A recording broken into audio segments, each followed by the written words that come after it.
I'm honored today to have as our guest Professor Kensel D. Wise, who built the first silicon neural probes as a doctoral student at Stanford in the late 1960s, and later guided scores of graduate students, like me, who became interested in this field. Ken's pioneering work on neural probes won him the Outstanding Paper Award at the prestigious International Solid-State Circuits Conference in 1971.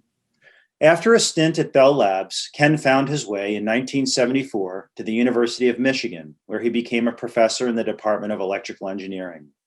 His work in conceiving and building compact microfabricated sensors and actuators was foundational to the entire field of MEMS, giving us the low-cost, compact, accurate, and ubiquitous sensors found in our cars, our cell phones, and in our operating rooms, and comprising the emerging Internet of Things.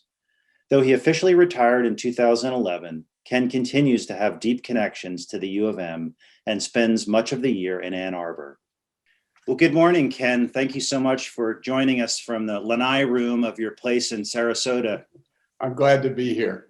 At Stanford, in 1965, the electrical engineering department was trying to get some projects going with the medical school.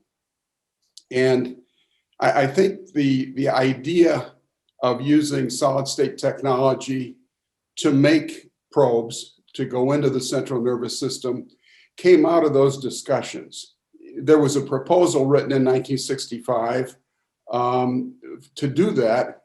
And I think John Mall was the one that suggested it.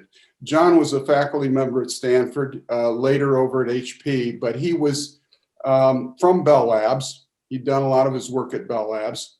And John was aware of some work that was going on there in those days to integrate circuits using little islands of silicon that were etched and gold-plated beam leads that would connect those islands together.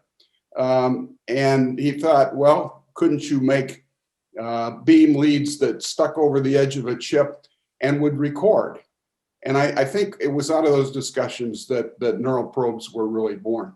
I guess the vision early on, some of your early papers really, even then, while you were building 1 and 2 site, I don't know if you went up to 4 site electrodes, the vision clearly was, look, we could potentially, with this technology, put a lot of channels on this thing.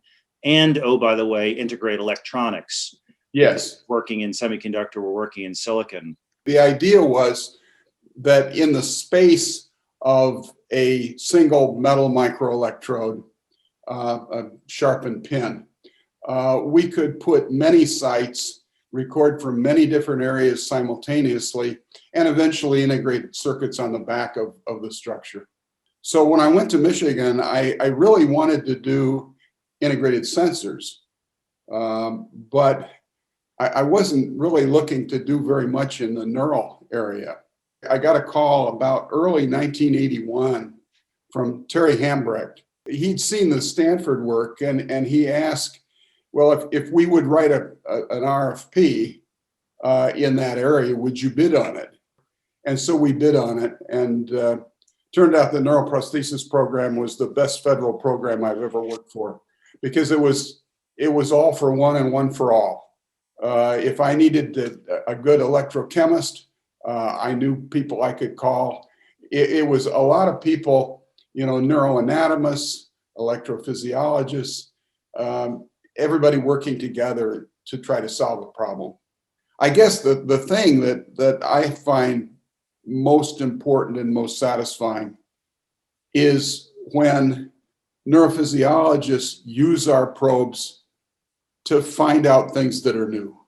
Now I have this appreciation on the neuroscience for how hard it is. Like, these circuits are distributed across the brain. They're not all at the surface. They're deep structures. They're shallow. They're all over the place.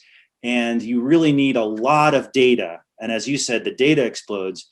On the clinical side, I feel like in some ways, at least for some applications, it feels much more attainable than it did, when I left graduate school, I guess 20 years ago. It's still electrophysiology. And I think these tools will make electrophysiology a lot more powerful than it's ever been.